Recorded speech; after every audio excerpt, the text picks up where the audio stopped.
We have two grand challenge projects. They're both linked. TERAWATT comes to an end next week, so I'm going to say rather more about that than EcoWatt 2050, which is the follow-on grand challenge project.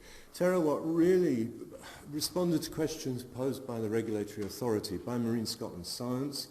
They wanted to know how we might represent the resource, but perhaps more importantly, what were the physical consequences of removing energy from that resource?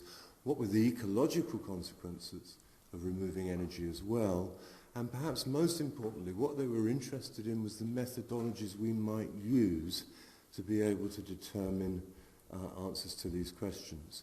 Had a lot of discussion with industry, both field and device developers, before we put the proposal in, and we were told in no uncertain terms that to be useful to them, we would have to use industry standard modelling software, so Mike and Delft were the choice for this. There's a number of us involved, as well as Marine Scotland Science, who are full project partners. The whole consortium was put together under MASS, the Marine Alliance for Science and Technology in Scotland.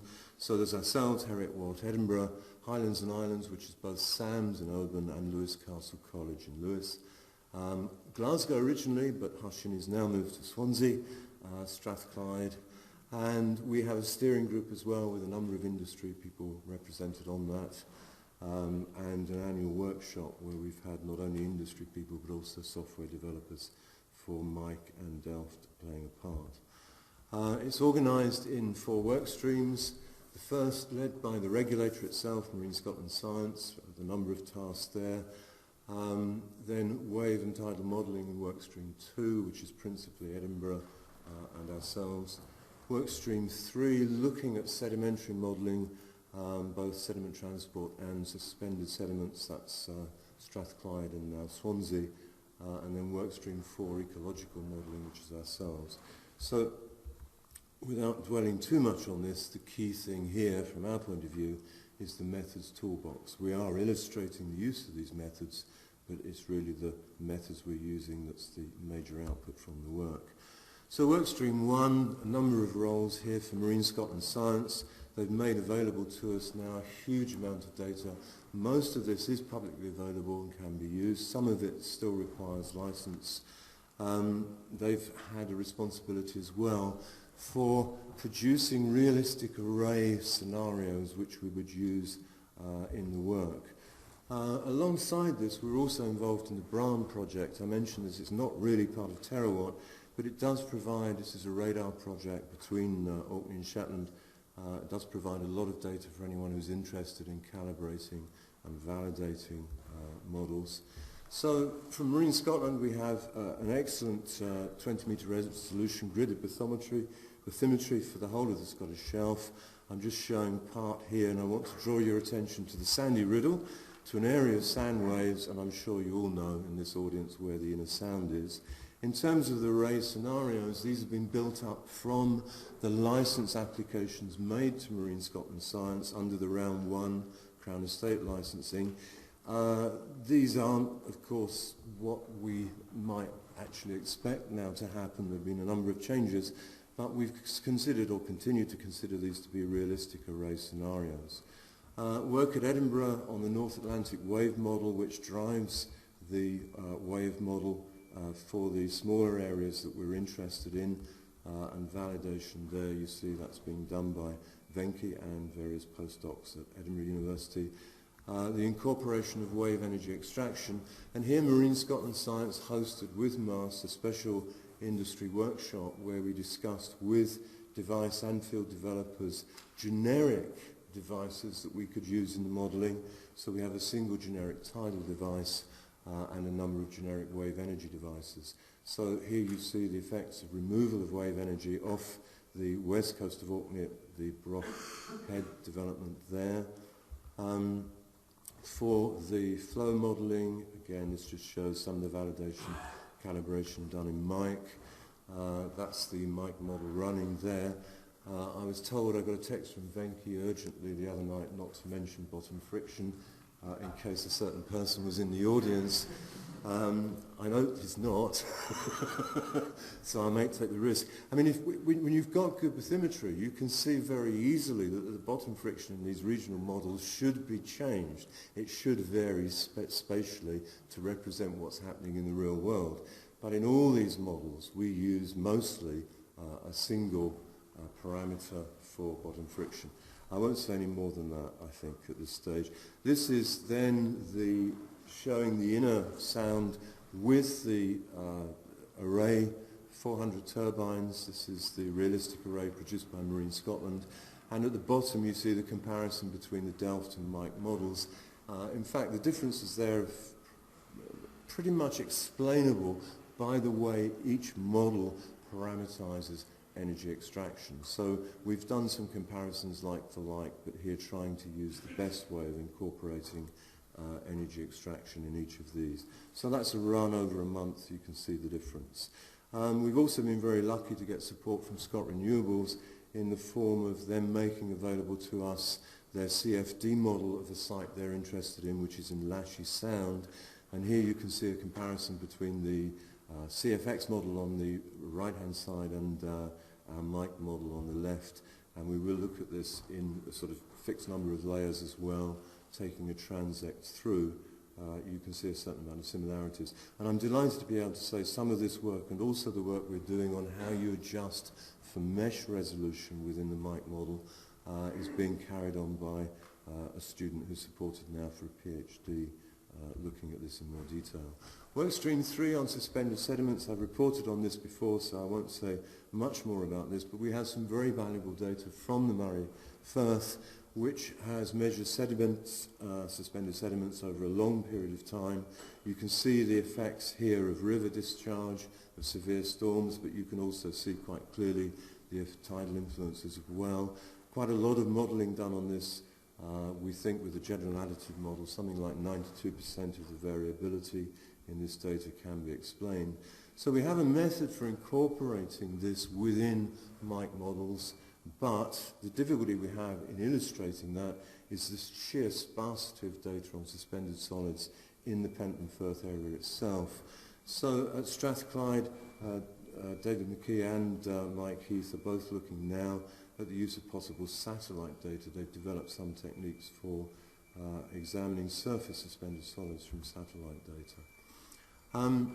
Rather more able to demonstrate sediment transport, and here in the Pentland Firth as a whole, a sub-model which has been used probably over a course of a tidal cycle, something like a meter's change you might see in bed level in these two areas I mentioned earlier, Sandy Riddle and the sandbanks to the west of Stroma. But against that, with energy extraction, the difference you're seeing is only a matter of centimetres, maybe 3 centimetres at the most, from our realistic array scenarios. But in the inner sound, things are not quite the same. The inner sound, probably the largest configuration of tidal turbines under the present licensing rounds. And here, with energy extraction, we do see a disruption of an eddy which is creating one of the sandbanks, and over a tidal cycle, something like a meter's change in erosion of those two sand structures. So there's a bit more concern, I think, about the effect of energy extraction in the inner sound. But that work is just using tidal flow. And what Swansea are doing now is a coupled wave and tide model. We think waves may make a difference to this as well. And they're going to run it over a much longer period of time. The final work stream in TERAWATT and ecological modelling, we're taking environmental data, we're taking data from the wave and tide models, and using that as an explanation, or if you like, parameters of explanation for the occurrence of individual species and biotopes. There's a number of approaches here. This is done in a separate statistical model using boosted regression trees as the analytical approach. But what we're able to do then is to look at how that distribution of species, distribution of biotopes will shift or change with energy extraction. Not surprisingly, we have some winners, we have some losers in terms of abundance, but we also have shifts in the geographical distribution. So one of the things we're still working on with Marine Scotland is this idea of, well, we would expect to see change. The real question is is it significant in an ecological sense? So we're looking at ways in which unacceptable change might be defined. Whole number of papers that have been published during the course of the work. I think those are all in the handouts that Robin's kindly provided to everyone today. But the toolbox, which is really the most important output from the work we've done, has been published by a book by Masts. I didn't bring copies with me because I thought they'd just be snatched away, but if you want a copy of the paper version, of the book version, if you give me your card, I can make sure that's sent to you from Masts. We didn't quite make the deadline for the last two papers, I'm afraid. We had our knowledge exchange event last month, and we had to have this to hand out to those that were coming to that. So the last two papers didn't quite make it, but they're going to be added to the electronic version, which is on the Mars website, and of course will be on the SuperGen Uk Centre website in due course. I'm assuming I've got a couple more minutes. The other thing we're doing really to illustrate the methods, to show how they're used, is a special issue of the journal, perhaps an unusual journal for the assembly of people we have here. It's the Journal of Ocean and Coastal Management. But this is the journal that's actually read by those involved as policymakers, as regulators, as licensors for activities in the marine estate. And it's an obvious one to try and present our headline findings from the TERAWATT project. EcoWatt 2050, and I'm going to be very, very rapid in my run through this. We're looking many, many years ahead, and we're not just looking at the realistic array scenarios now from round one licensing. We're looking at a maximum scenario of development for wave and tide, and almost turning TERAWATT on its head and saying, well, what actually are the limits, ecological limits, to very large energy extraction from the marine environment.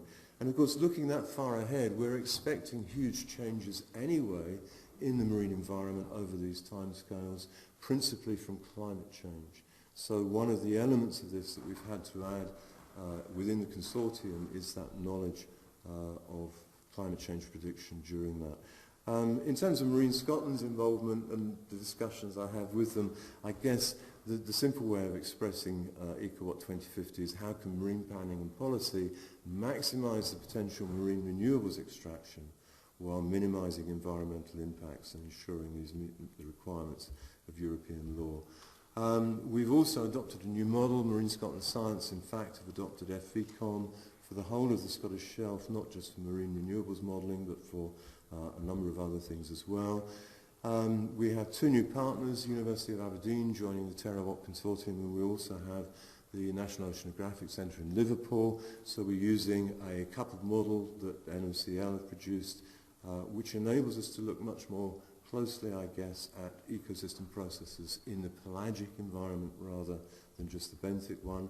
These are a few of the preliminary outputs from the Marine Scotland Science FVCOM model, and I was going to show, this takes a little time to run up, but this is some additional work that Venki has been doing here using WAMIT, and the idea is for very, very large scale arrays we will have a much better understanding of how we parameterize these within MIC, within FVCOM and SWAN, and indeed with Delft using a WAMIT model. And I think I'm just going to say, not so many publications yet, but EcoWatt 2050 is still running, and a credit please to everyone else who's been involved in this, or these projects in one way or another. Thank you, and thank you for giving me a little extra time.